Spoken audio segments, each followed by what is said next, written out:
25 वर्ष का मेरे पास भी पैसा नहीं था, तो एमएलए की जो हर महीने की तनख्वाह आती थी ना, 5 साल की तनख्वाह को जमा कर कर एक स्कूल बनाया।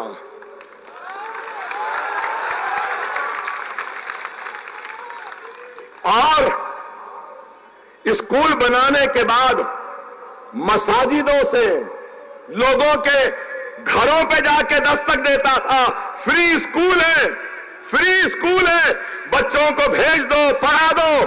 तो आप यकीन मानो कि मस्जिदों से ऐलान घरों में जाके दस्तक देता था तो कोई अपने बच्चों को भेजने तैयार नहीं थे। आज 1 नहीं, 2 नहीं, 3 नहीं, 4 नहीं, 5 नहीं, 6 नहीं, 7 नहीं, 8 नहीं, 9 नहीं, 10 स्कूल हैं मेरे अपने जो मैं खुद चलाता हूं। और इन स्कूलों में 25,000 बच्चे पढ़ रहे हैं। कितने? 25,000। अरे गौर करो मेरे भाई, अगर नीयतें होती हैं ना तो अल्लाह गैब से मदद करता। मुझे खुद भी नहीं मालूम था कि मैं इतने स्कूल बनाऊंगा, मगर आज 25,000 बच्चे।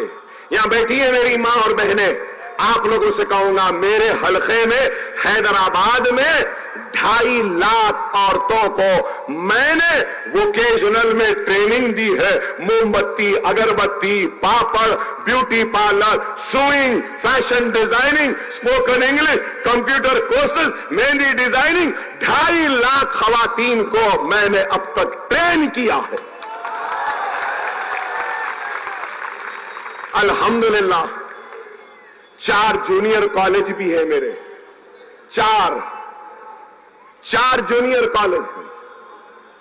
आइंदा साल 2 डिग्री कॉलेज भी शुरू हो रहे हैं मेरे अपने। और सुनिए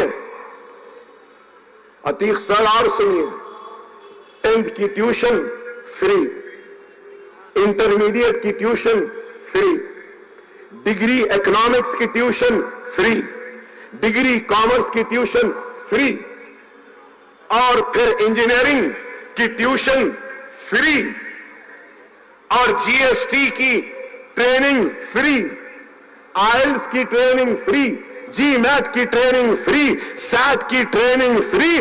40,000 बच्चों को फ्री ट्रेनिंग और ट्यूशन दे रहा हूं हर साल। ये औरतें बैठी हैं जो सुइंग और फैशन डिजाइनिंग का कोर्स करते हैं। 3 महीने का कोर्स है, 3 महीने का कोर्स खत्म हुआ, सर्टिफिकेट के साथ एक सिलाई मशीन भी देता हूं। ब्यूटी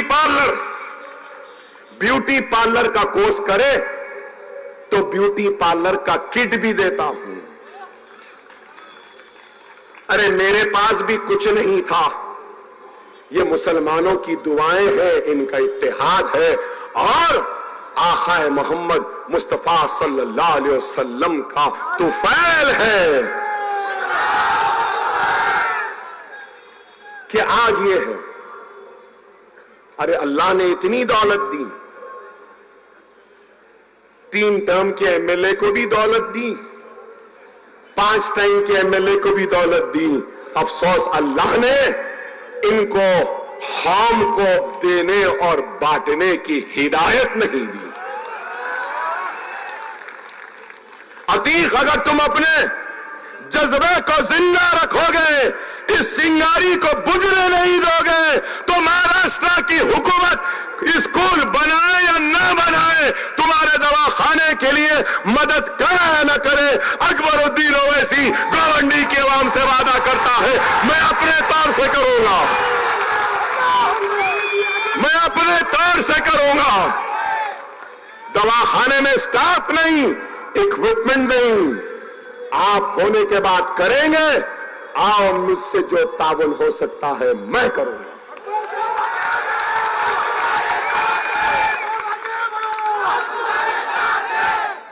10 स्कूल हैदराबाद में बने, इंशाअल्लाह अतीक जीत जाएगा तो अकबर ओवैसी का 11वां स्कूल गोवंडी में बनेगा। हम बनाएंगे। अरे हम सिर्फ बातें नहीं करते, बता दो कौन है हिंदुस्तान में मोदी पढ़ा रहा है एक बच्चे को अपनी जेब से? अरे पढ़ा भी रहे हैं तो टैक्स पेयर के सरकारी पैसों से। अगर कुछ दे रहे हैं तो अपने बाप का नहीं दे रहे हैं, हमारा पैसा है जो दे रहे हैं। हमारे दवाखाने भी ये मालूम आपको, एक 2000 बिस्तर का और एक 1500 बिस्तर का, मालूम आपको? डिलीवरी फ्री होती है हमारे पास, ऑपरेशन से बच्चा 6000 में, डायलिसिस 500 रुपये में, आंखों का मोतिया का लेंस के साथ operation free, general ward free, 3 time के खाने के साथ फ्री। क्या किसी एक लीडर ने ऐसा काम किया? किसी ने किया? अरे हमने किया। खुदारा समझो मेरी बात को। बड़ा अफसोस हुआ जब अतीक साहब को सुना कि गोवंडी में डिग्री कॉलेज नहीं, गोवंडी में इंजीनियरिंग कॉलेज नहीं, गोवंडी में बैंक नहीं, गोवंडी में एटीएम के मशीन भी नहीं। सही है ना? एटीएम के मशीन नहीं है, डायग्नोस्टिक फैसिलिटी नहीं है, बराबर रोड नहीं, बराबर पानी नहीं, और डोनर पंपिंग यार्ड, पूरे मुंबई का कचरा यहां पे। अरे क्या 15 साल में कचरे को कम करने का, कचरे को उठाने का कुछ काम नहीं कर सकते थे? कर सकते थे, बशर्त ये कि जज्बा होना था, नीयत होनी थी, ईमानदारी होनी थी। अपने जेबों को भरने से फुर्सत नहीं मिली, इसलिए यहां लाके बंबई का कचरा फेंकते रहे। और मैं गलत नहीं तो ये लोग का भी इसमें परसेंटेज है। अरे ये कचरे का भी इस्तेमाल हो सकता है, एनर्जी बनाई जा सकती है। और आपको शायद नहीं मालूम, ये कचरे से किसानों की खाद भी बनती है, किसानों का मिनरल भी बनता है। इस्तेमाल कर सकते, लेकिन नहीं, इनको सिर्फ अपने जेबों को भरने की जरूरत है। देखिए, मैंने इतना काम किया ना, मैं हर मर्तबा क्या सोचता हूं मालूम आपको? किस फिक्र में रहता हूं मालूम?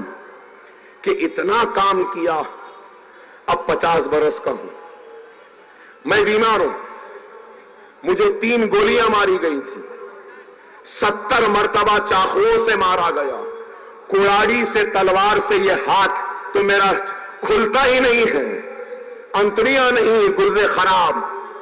मेरी एक ही फिक्र रहती है कि मैं जिंदगी में इतना तो कर दिया, मेरे मरने के बाद मेरे इस काम का क्या होगा? ये मेरी फिक्र है। मगर मैं गोवंडी वालों से कह रहा हूं, मैं किसी को बुरा नहीं कहूंगा। हर किसी ने कुछ किया होगा, कुछ अच्छा किया होगा, कुछ बुरा किया होगा, या नहीं किया होगा या किया होगा, मुझसे बेहतर आप जानते हैं। लेकिन एक 70 बरस की उम्र में है तो एक 70 बरस के करीब में है। अब आप बोलो, खबरस्तान खबर का रास्ता कब आ जाए नहीं मालूम। अच्छा कर लिए ना 70 बरस तक, अब इबादत करो, अल्लाह अल्लाह करो, तौबा तौबा करो, माफी मांगो, नौजवानों के हाथों में दे दो, नौजवान इस गोवंडी को आगे ले जाएगा।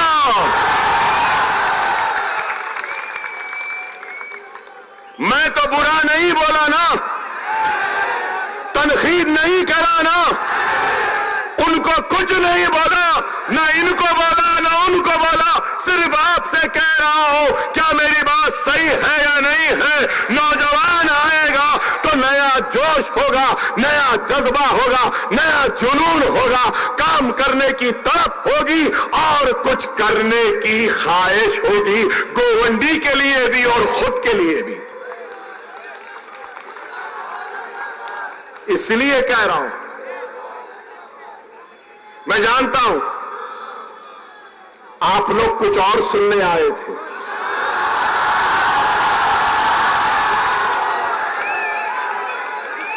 मगर उस कुछ और से ये अच्छी थी या नहीं बताओ।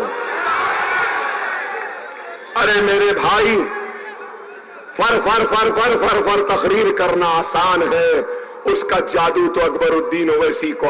हमारी आवाज नहीं, आओ अपनी आवाज लाओ, दियानतदार आवाज को पैदा करो। आज शिवसेना के दो टुकड़े हैं, उद्धव सेना, शिंदे सेना। एनसीपी के दो टुकड़े, शरद पवार, अजित पवार। कांग्रेस है, सबकी आइडियोलॉजी होती है, सही है ना? अमेरिका में इलेक्शन हुआ, रिपब्लिकन डेमोक्रेट्स, सही है ना? और यहां पे बीजेपी हो, आरएसएस हो या फिर उद्धव ठाकरे हो, ये किसकी आइडियोलॉजी को मानते हैं? हिंदुत्व की आइडियोलॉजी, वीर सावरकर की। सही है या गलत? वीर सावरकर की आइडियोलॉजी को मानते हैं ना, और गोलवालकर को मानते हैं ना, सही है ना? अब सवाल इस बात का है कि कांग्रेस किसको मानती है? तो कांग्रेस बोलेगी हम गांधी को मानते हैं। तो सवाल यह है कि गांधी सावरकर से कैसे मिल गया?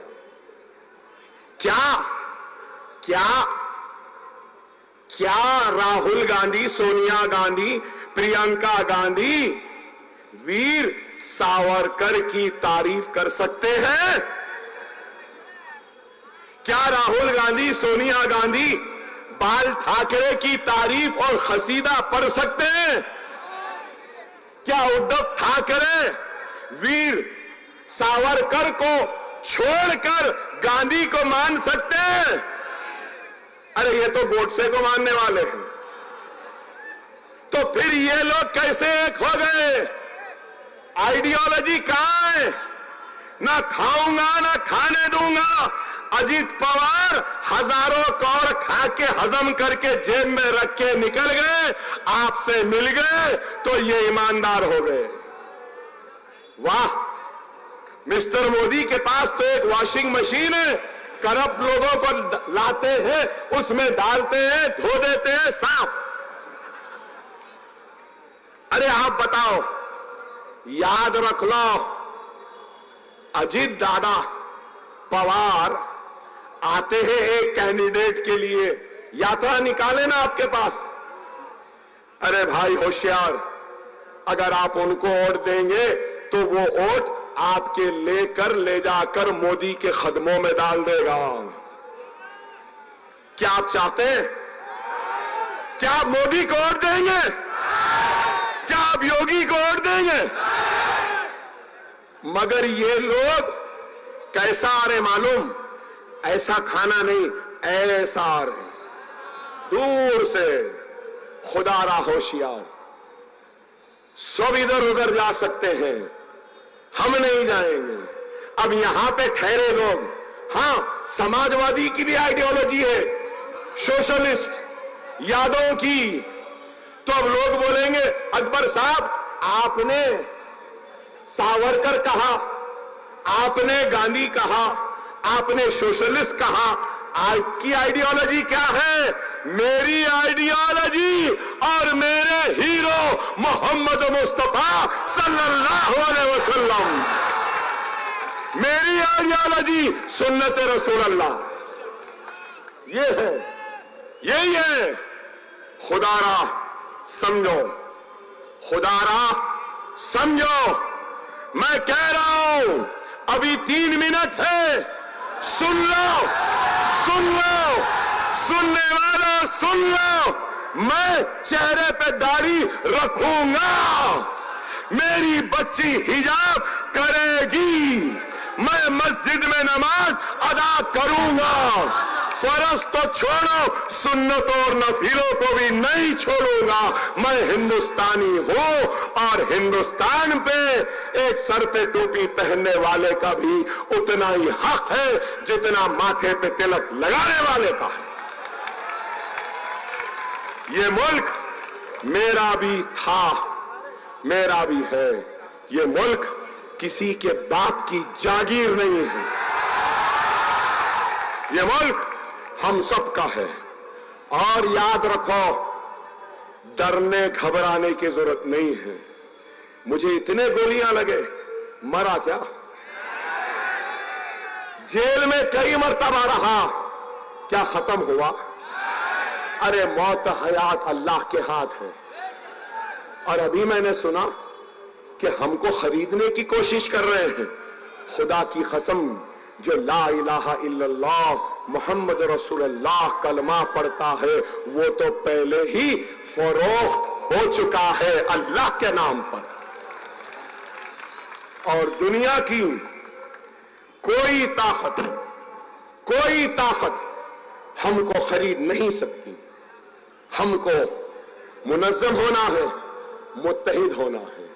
एक जोरदार नारा लगाता हूं मैं, अकबरुद्दीन ओवैसी, इस गोवंडी की आवाम की तरफ से महाराष्ट्र की हुकूमत और पुलिस से यह मुतालबा करता हूं कि आप रसूलुल्लाह की शान में गुस्ताखी करने वाले उस गुस्ताख को फौरन गिरफ्तार करें, जेल में डालें और कानूनी कार्रवाई करें।